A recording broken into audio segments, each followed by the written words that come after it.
Hello मेरे प्यारे दोस्तों, स्वागत करता हूँ एक बार फिर से क्रिएटिव कोचिंग क्लासेस के इस यूट्यूब चैनल पर।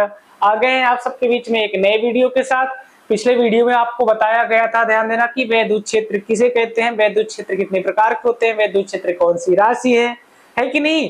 वो सब चीजें आपने पढ़ ली हैं। अगर नहीं देखी हैं तो जाकर पीछे वीडियो में प्लेलिस्ट में जाकर चेक कर लीजिए। क्लास 12 फिजिक्स प्लेलिस्ट में वहां पर वीडियो पड़ी है।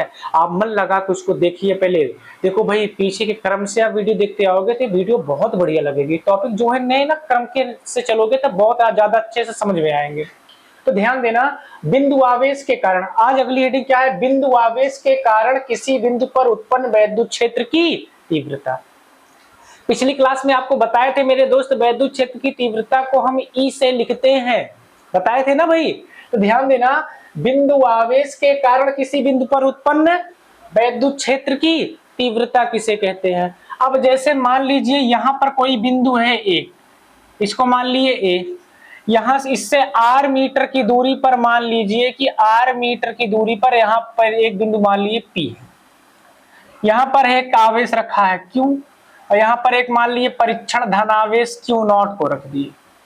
रचना भी ऐसे कर लेंगे, माना बिंदु ए जिस पर प्लस क्यू आवेश है, इससे आर मीटर की दूरी पर एक बिंदु पी है जहां पर परीक्षण धनावेश क्यू नॉट रखा है।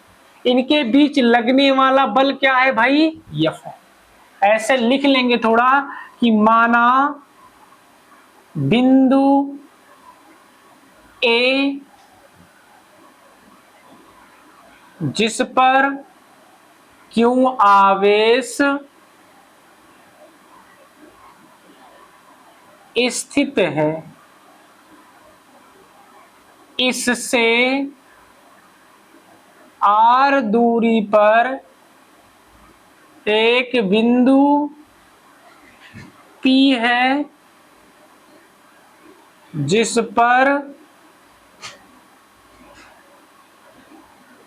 परीक्षण धनावेश क्यू नॉट रखा है। माना है बिंदु ए जिस पर प्लस क्यू आवेश स्थित है, इससे आर मीटर की दूरी पर एक बिंदु पी है जिस पर परीक्षण धनावेश क्या रखा है मेरे भाई, क्यू नॉट रखा है। तो लिख देंगे, ध्यान देना दोनों आवेश है ना, तो लिख देंगे क्यू नॉट व क्यू के बीच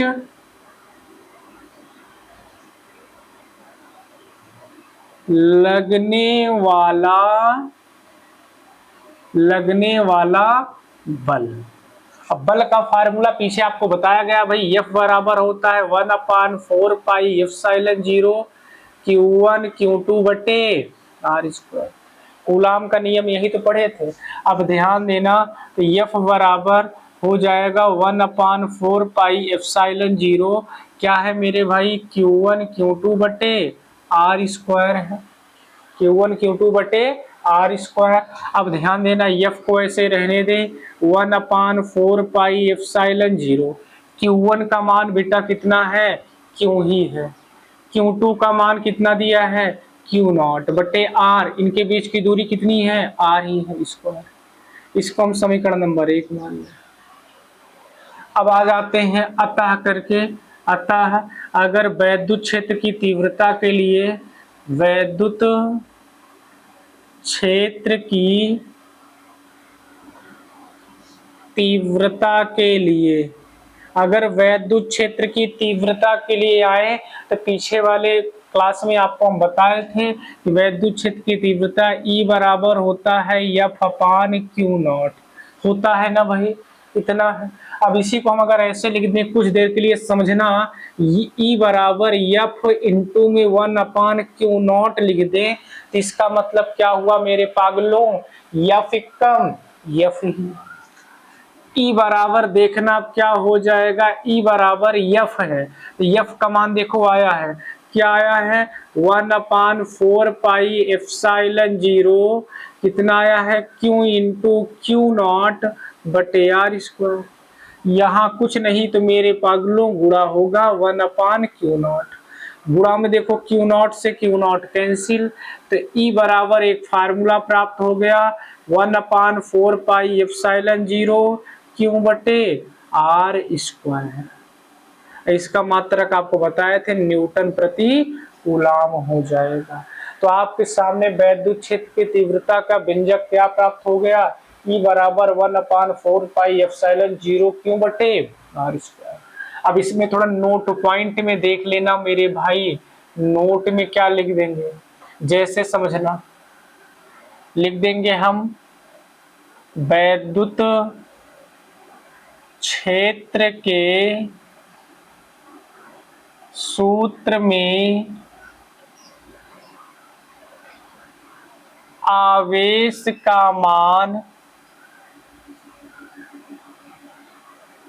चिन्ह सहित नहीं रखते हैं। ध्यान देना मेरे भाई कि वैद्युत क्षेत्र के सूत्र में आवेश का मान चिन्ह सहित नहीं रखते हैं। इसका मतलब क्या हुआ कि आवेश का मान चिन्ह सहित नहीं रखेंगे। कहने का मतलब जैसे यहाँ पर रखा है दो बिंदु है, एक बिंदु ए एक बिंदु बी, यहाँ पर रखा है माइनस क्यू आवेश है मान लीजिए, इस पर वैद्युत क्षेत्र की तीव्रता क्या होगी, ध्यान से समझना। तो E बराबर 1/4πε0, माइनस को नहीं रखेंगे, क्यू बटे क्या होगा आर स्क्वायर। मतलब आवेश का मान कैसा भी रहे बताएं, चिन्ह सहित नहीं रखना है। चिन्ह से तो कोई मतलब ही नहीं है मेरे भाई, समझ में आ रही बात कि नहीं आई है। तो कुछ भी आ जाए चिन्ह सहित नहीं रखेंगे। अगला नंबर ध्यान देना, यदि आवेश हवा या निर्वात में हो, यदि आवेश हवा या निर्वात में हो, इसका सूत्र हो जाएगा E बराबर 1/4πε0 क्यू बटे आर स्क्वायर, यही हो जाएगा। थोड़ा इसको मिटा दें भाई, आप लोग समझ लिए होंगे। आगे अगला नंबर लिख दे रहे हैं, यदि आवेश किसी माध्यम में हो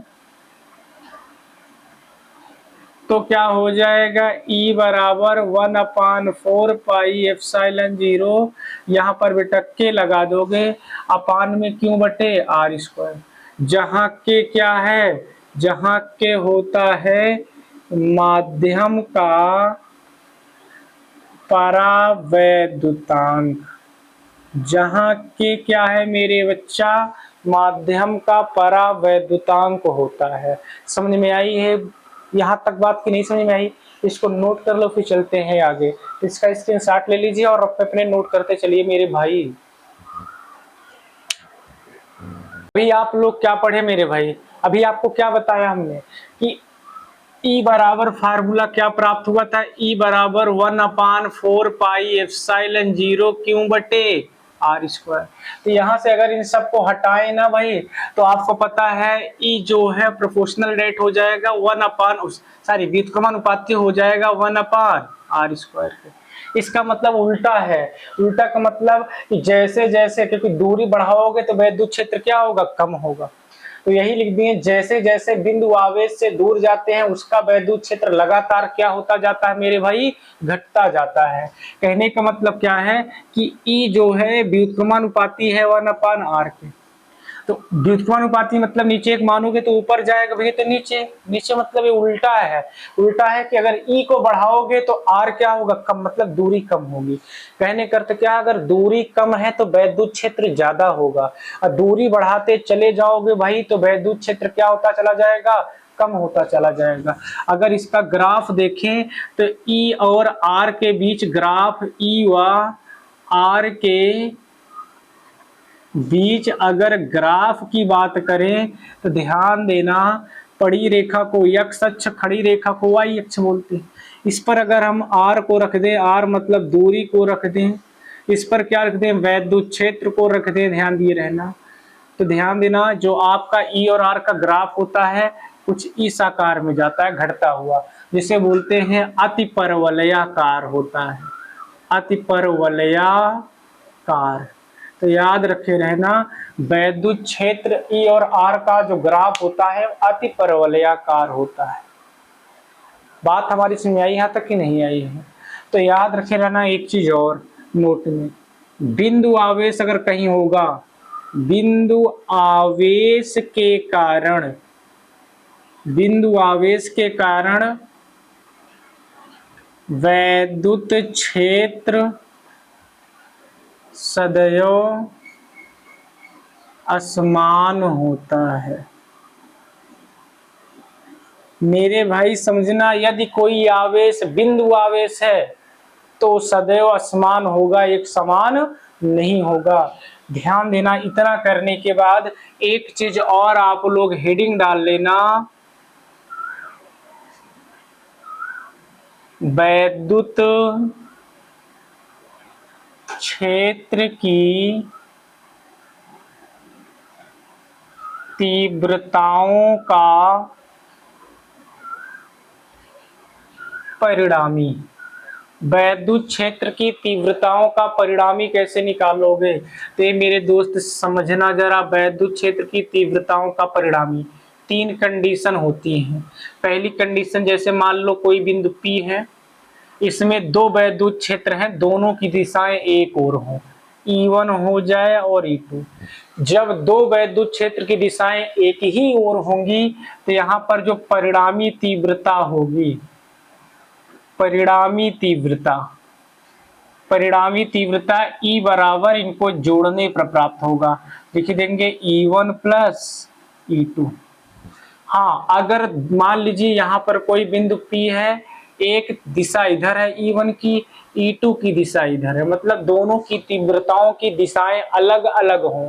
जब मेरे दोस्त दिशाएं अलग अलग होंगी तब इनका जो परिणामी आएगा, परिणामी तीव्रता जो होगी इनके माइनस पर आएगी, मतलब E1 सर्वांग E2।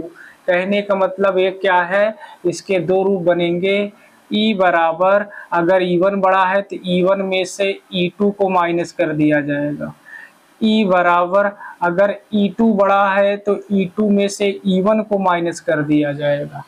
तीसरी कंडीशन, मान लीजिए कि एक वैद्युत क्षेत्र है E1, अगला है E2, तो इनका जो परिणामी, यहाँ पर बिंदु P है तो इनके बीच अगर कोण थीटा बना है तब इनका परिणामी कैसे आएगा?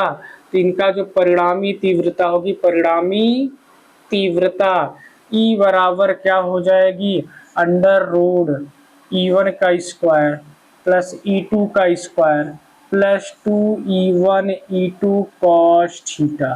तो सूत्र आप लोग ध्यान देना, 2 वैद्युत क्षेत्र की तीव्रताओं का अनुपात, दोनों की दिशाएं एक ओर है तो इनका परिणामी जोड़ने पर आएगा, दोनों की दिशाएं अलग अलग हैं तो परिणामी घटाने पर प्राप्त होगा, और दोनों किसी न किसी कोण पर झुके हैं तब मेरे दोस्त होता है E बराबर E1 square plus E2 square plus 2E1 E2 cos five. यहाँ तक उम्मीद करता हूँ समझ में आया होगा। आज का वीडियो हम यहीं तक रखते हैं, कल से इस वीडियो को थोड़ा लंबा हम खींचेंगे बेटा।